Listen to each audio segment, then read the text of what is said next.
Today's Manna. 가스펠라이프 철치 데니얼 김 목사가 보내드리는 시간입니다.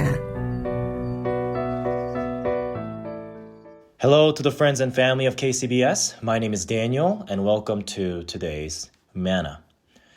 In Luke chapter 6, verse 46 until 49, you see that Jesus is ending one of his most challenging teachings with a story that feels almost too simple. He's talking about two builders, two houses, and actually one storm. At first glance, it feels like a children's story until you realize Jesus is not talking about architecture. He's actually talking about your life. Let's take a look at what Jesus says in Luke chapter 6 from verse 36 until 39. It says this, and this is, by the way, him talking just to the disciples. It says, "Why do you call me Lord, Lord, and not do what I tell you? Everyone who comes to me and hears my words and does them, I will show you what he is like. He is like a man who's building a house, who dug deep and laid the foundation on the rock. And when a flood arose, a stream broke against that house and could not shake it, because it had been well built. But the one who hears and does not do them is like a man who built a house on the ground without a foundation. When the stream broke against it, immediately it fell, and the ruin of that house was great."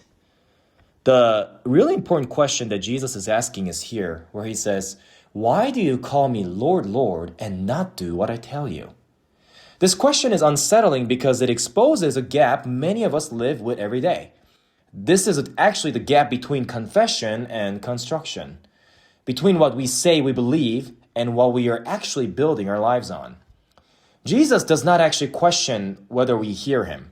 He doesn't question whether we admire him. He questions whether we obey him.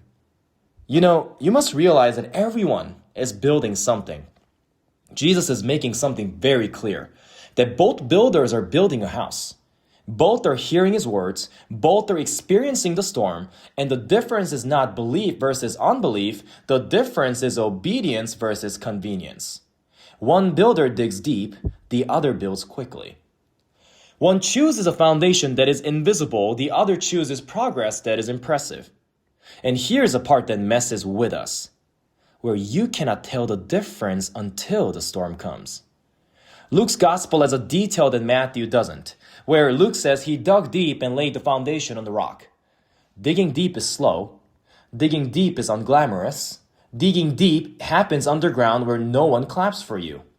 Most of the spiritual life that actually sustains us is hidden. Choosing prayer when no one sees, repenting when it costs you comfort, and saying no to good things for the sake of God's thing.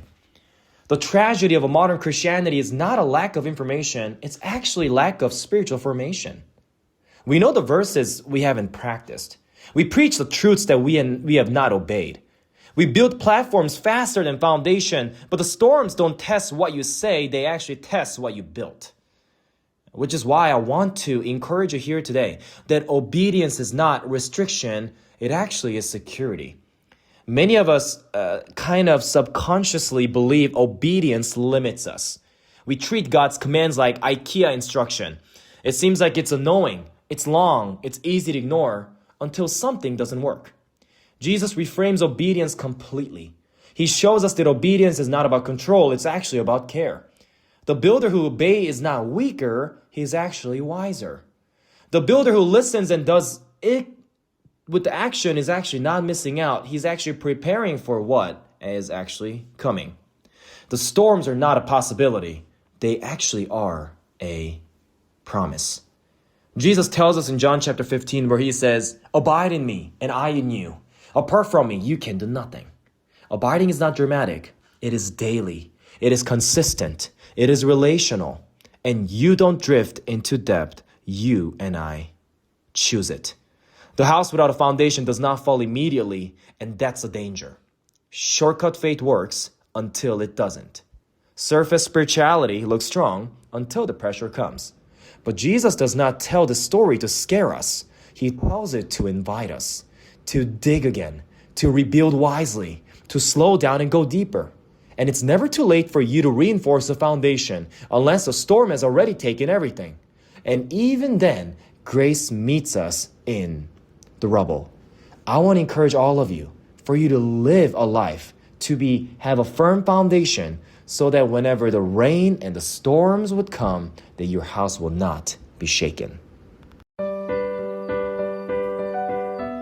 지금까지 가스펠라이프 철치의 데니얼 킴 목사였습니다. 성경이나 예수 그리스도에 관해서 더 알기를 원하시는 분은 시카고 기독교 방송 전화 847-583 영원 구원으로 연락 바랍니다.